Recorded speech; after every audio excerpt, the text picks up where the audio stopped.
After completing my 10th class exams in 1979, my father suggested that I go and help my father's uncle and learn astrology.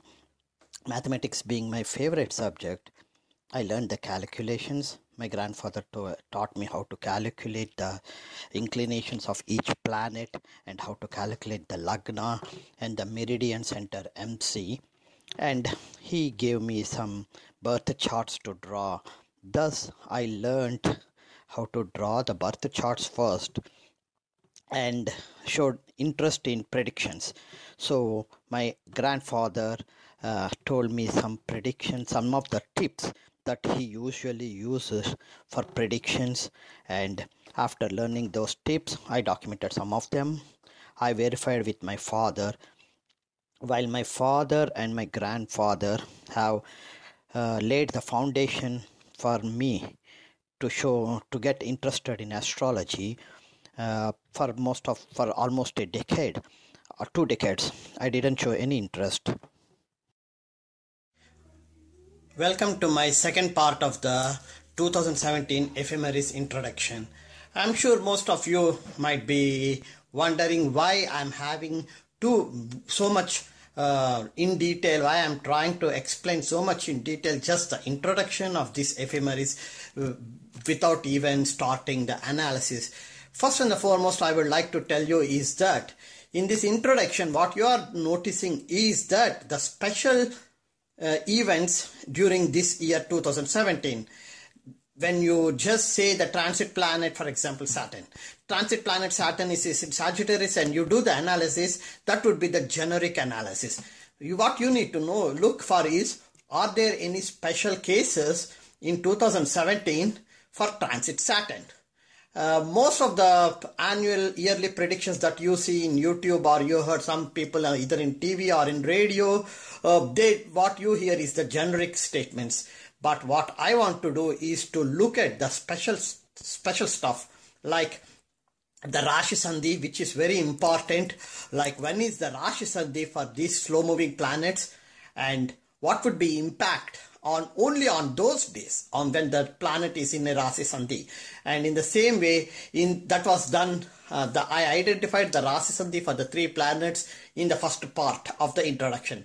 In this part, what I am going to do is to identify the direct aspect of 2 important fast moving planets, Mars and Sun, with respect to Jupiter and Saturn. We know that Mars is a violent planet and Sun is unique because its Sun indicates the king for the country, or a leader, a leadership skills for a person. So I picked up Mars and Sun, the 2 fast moving planets, and then tried to see is on which days will these be having a direct aspect with Jupiter, transit Jupiter or transit Saturn. That's the first thing I identified in this presentation.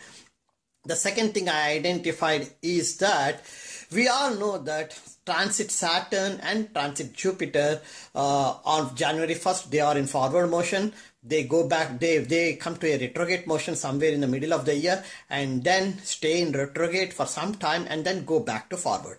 That indicates that whenever a planet is moving from a forward motion to retrograde motion, whenever it is changing its motion, there is a period where it will be in standstill. Let me explain you this way. The planet Saturn, for example, is traveling in a forward motion, and after some time it stops completely. It will be in a standstill. Once the motion energy that is needed for the planet to move is equal to 0, then it will be in standstill, and then it picks up the energy again so that it can rotate in a backward direction, retrograde motion. In the same way, when it is in a retrograde motion, it goes for some time and slowly its energy gets decreased and it will come to a standstill at a point, and then it will start the forward motion again. So what we need to do is, on which days will this transit Saturn and transit Jupiter will be in a standstill position. This is very important from an astrological perspective, because when the planet, these malefic Saturn is in a standstill position, it is very, very powerful. It's the most powerful planet. Any planet that is in a standstill is the most powerful planet at that time. So we have a malefic Saturn which is going to be in standstill 2 times in the year 2017, and even the transit Jupiter will have 2 times standstill position in year 2017. In this presentation of the part 2 of introduction, I just identified what are the dates that these things will happen. Overall, in the first and second part of the introduction for the 2017 Ephemeris, only things that you will notice is me identifying the unique days in the year 2017. In the afterwards, I will use these unique days to analyze one native's chart and one country's chart. Hope you enjoy this presentation. Let us now start looking at the direct aspect between the slow moving planets and transit Mars during the year 2017. We know that Mars is one of the most violent planet, and whenever this violent planet Mars either co-joins or with a malefic or have a direct aspect with the malefic, then it is always considered something that needs to be analyzed further deep. So when I looked at the transit Mars position, what I did was I considered the 3 slow moving planets, Rahu, Jupiter and Saturn, and Rahu will be in Leo in 2017, and Jupiter in Virgo and Saturn in Sagittarius. So I tried to look like from Leo, the 7th house is Aquarius. So I found that transit Mars will be in Aquarius between 1st January and 20th January. This period is very crucial when you look at the world politics, because during this period between 1st January and 20th January is when the president-elect Mr. Trump is going to take the oath as the President of United States. So at the time that he is taking the oath, what you see is that Mars will be in Aquarius and having a direct aspect on Leo, in Leo where Rahu is residing. And another thing that you will see is that from Mars, Virgo is the 8th house. That means during this time from 1st January to 20th January, transit Mars is going to have a direct aspect with transit Rahu in Leo and transit Jupiter in Virgo. That's a very important thing that we need to keep in mind. The information is just a generic information that I am providing right now, because what I am trying to do is to gather all the information needed for analysis, the data needed for analysis. That's what I am trying to put in the previous presentation and in this current presentation. Then I will start using this available data for analysis. Now the next one is Mars. Transit Mars goes to Pisces on 21st January and it will stay there all the way till 1st March. That means approximately one month, close to one month, 1 week. That is 40 days, approximately 40 days. And what you see there is from Mars, transit Mars residing in Pisces, it will have its direct aspect in Virgo where transit Jupiter is residing. So when you look at it, transit Mars is looking at in Virgo where transit Jupiter is residing, starting 1st January all the way till 1st March. That means for the whole 2 months, 60 days, it is looking at Virgo where transit Jupiter is there. And then again, transit Mars enters Gemini in on 27th May 2017, and it will be there till 20th June 2017. That means approximately 30 days. That's all, not more than that. And when it is there, in Sagittarius transit Saturn will be there. So that means transit Saturn is having a direct aspect on transit Mars during this period. We know Saturn is a natural malefic and Mars is a violent planet. So this is the period where when you look at the individual charts, this is the period where you have to look like what is the role of Gemini and Sagittarius for that person, and then analyze it accordingly.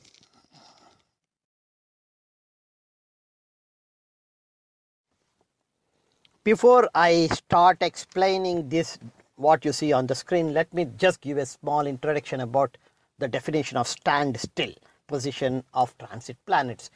What you will see is that a transit planet will be in one direction. Let's assume that Saturn is on 1st January. Jupiter, we'll take Jupiter. Jupiter is in forward direction. So it's moving, it's in Virgo, moving in forward direction. And on February 12th, Jupiter will be in retrograde motion. That means it seems to be going in a backward direction. So while moving in forward direction, to go to the backward direction, what it has to do is it has to reduce its speed moving in the forward direction, come to a standstill. That means idle, completely zero, no motion at all, and then pick up the speed and go in the reverse retrograde motion, reverse direction. So the standstill is the period when the forward motion of the planet is equal to 0 and the retrograde motion of the planet is equal to 0. That means the planet is at standstill. Some people call this as fixed planet, and some people call it as a standstill planet or a zero motion planet, either of the way. So out of those three, you can pick whichever you want it. I picked the word standstill because it's very clear. The terminology clearly tells you that it has zero motion, zero energy. And when a planet is at standstill position, it is very, very powerful. That's the reason why I picked up the two planets. We know that Rahu will always be in retrograde motion, so there's no need for us to consider Rahu for a standstill position. So I picked the Jupiter and Saturn, the other two slow moving planets, in year 2017 to find out when are they going to be in standstill position. And then I understand like the period when they are in standstill, how would it impact I can use it for analysis later. Here, let's start with Jupiter. As I said earlier, on February 12th, Jupiter will be in retrograde motion, will start going backwards. That means if you look at it on February 11th, it is 29 degrees 0 minutes. And on February 12th, it is 28 degrees 59 minutes. That means in 24 hours, approximately 24 hours, it just moved 1 minute, only 1 minute, 0 degrees, 1 minute. That's the reason why I said in these 24 hours, there are few hours where it will remain in standstill, doing nothing, just idle. So when you are analyzing any native's chart, if you see their Mahadasa is Jupiter, or Jupiter Mahadasa and Jupiter Antardasa, or one of the three slow moving planets as the Mahadasa and Jupiter is the Antardasa, these days between 11th February and 12th February, you have to be very careful to figure out what might happen. So you have to take extra precautions and has to analyze deep to figure it out, like how the transit planet remaining in standstill would impact the natives on those 2 days. The same goes like on February 12th, once it starts going retrograde, it will keep moving all the way till 3rd July. Oh my gosh, till 3rd July, and between 3rd July and 4th July, it will be standstill again.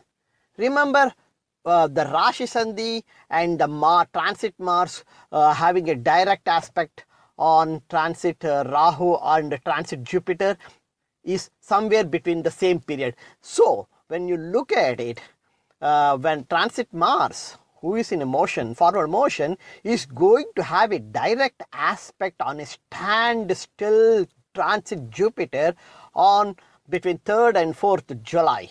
Oh gosh. And exactly during that time, we have transit Saturn in Rashi Sandhi. Let me check out 1 minute. Am I right? No, not transit Saturn. It's transit Rahu is in Rashi Sandhi. July, yes. Transit Saturn is in Rashi Sandhi exactly during that time. So, between 3rd and 4th July is very important here when you look at the standstill position of Jupiter.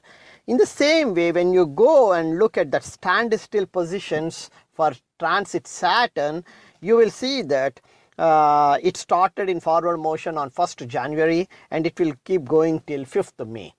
Between 5th May and 6th May. On 6th May, it is on retrograde motion. So, between 5th May and 6th May, transit Saturn will be in standstill for some time. We don't know. It is, I didn't calculate it because you have to calculate the ephemeris on an hourly basis to know exactly at what time, from what hour and what time did the standstill of Saturn began. I'm not interested, forget it. I'm not going to calculate it. If you are interested, you guys can calculate the ephemeris on an hourly basis for transit Saturn and you can find it out.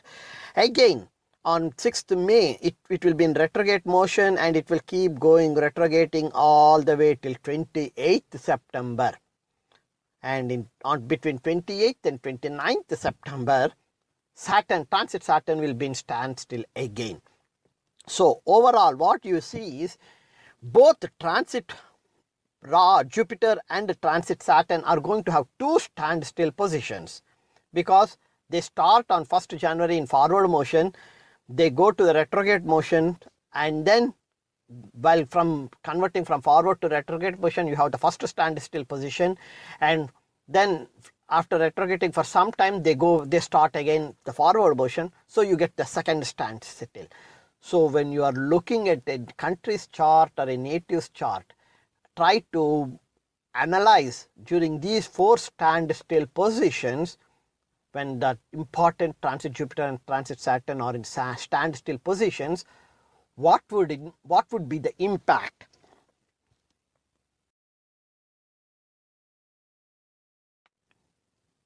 Now that I had separately mentioned the Rashi Sandhi for the 3 slow moving planets, Jupiter, Rahu and Saturn in the year 2017, let me go and put it in a pictorial format and consolidate all the 3 Rashi Sandhi for all the 3 planets. And here on the screen, what you see is Rahu. Let's start with Rahu. The Rashi Sandhi for Rahu started on 5th July and it went all the way approximately till 6th October. And for Jupiter, the Rashi Sandhi started on 7th September and went all the way up to 16th September. And for Saturn, there were 3 Rashi Sandhis. The first one started on 17th January and completed on 2nd February.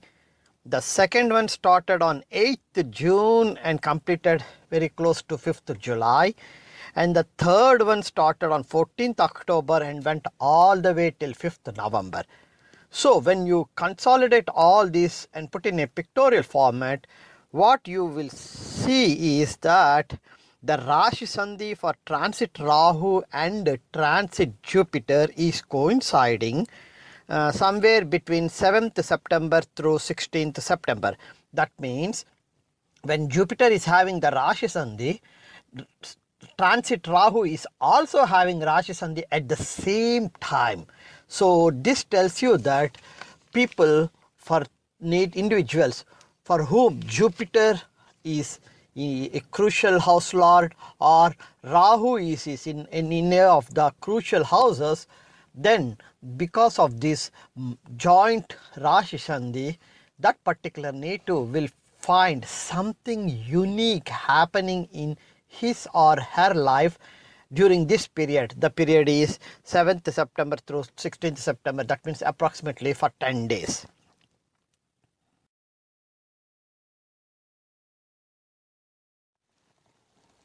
In the previous, I discussed about the Rashi Sandhi for the 3 3 slow moving planets.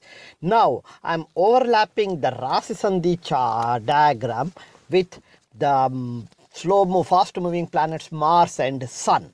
If you look at in the diagram, the first and the foremost thing what you see is, while transit Saturn is having, that is from 17th January till 6th February, transit Saturn will be in Rashi Sandhi. When you look at it, during that period, while transit Saturn is having Rashi Sandhi, transit Mars is having a direct aspect with transit Rahu or transit Jupiter. Listen here, transit Saturn is on Rashi Sandhi and transit Mars is having a direct aspect. Transit Mars is having a direct aspect with transit Rahu and transit Jupiter. So transit Rahu, the direct aspect between transit Mars and transit Rahu is up to 20th January 2017. And here on 17th January, transit Saturn enters the Rashi Sandhi. So those 3 days, 17th, 18th, 19th and 24 days. Those 4 days in the month of January are very important when it comes to when you are analyzing any person's chart. What you need to look at it is, what will be the impact of transit Saturn in Rashi Sandhi during those 4 days, and transit Mars having a direct aspect with transit Rahu on those 4 days. That's the reason why here in the chart you can see that between that period, how does it look like. Also, transit Mars is having a direct aspect with Jupiter, transit Jupiter until 1st March, and that's the period until 1st March. That means till 6th February, transit Saturn will be in Rashi Sandhi, and until transit Saturn completes its Rashi Sandhi, transit Mars is going to have a direct aspect with either transit Rahu or transit Jupiter. This is very important. So when you look at it, transit Mars is having a relationship with 2 important planets, Rahu and Jupiter, the 2 important slow moving planets, and the 3rd important slow moving planet, Saturn, is in Rashi Sandhi. Now that's the first, even there are 3 pieces that we need to consider in 2017 exclusively. This is the first one, period. The second period is when transit Mars, this is very important, when transit Mars is in direct aspect with transit Saturn, which is between 27th May and 20th June. If you look at it between 27th May and 20th June, when you look at it, exactly somewhere between that time, even transit Sun is also enters Gemini. That means on 15th June, transit Sun enters Gemini, and on 20th June, transit Mars enters Gemini. Wow. Those are the 5 days from 15th June till 20th June. Transit Mars and transit Sun will be in Gemini, having a direct aspect with transit Saturn. That's a very, very, very period that we need to look at it carefully. One should not rush for a judgment just by understanding that transit Mars and transit Sun is having a direct aspect with transit Saturn. Don't rush for any judgment, but carefully look at the whole chart. And the 3rd time that period that we need to consider or be very careful is between 4th July, 1st July and 16th July. Between 1st July and 16th July, transit Rahu is in Rashi Sandhi. You can see it from here. And then transit Sun is having a direct aspect with transit Saturn. That's important. See, while Rahu is in Rashi Sandhi, indicating some sort of disturbances, because it's not clear whether in which Rashi it is going to stay, it's staying, and so some sort of disturbances based on the Rashi. While transit Rahu is providing that, transit Sun in Gemini is going to have a direct aspect to transit Saturn. 1 second, is it Gemini? Yes, it is Gemini. Transit Sun will be in Gemini on 15th July, June till 16th July. So from 1st July to 16th July. These 16 days are very important when you are looking at any native and trying to understand or analyze the natives, how the future will be in the year 2017. Consider these 3 periods apart along with the Rashi Sandhi periods that I explained earlier.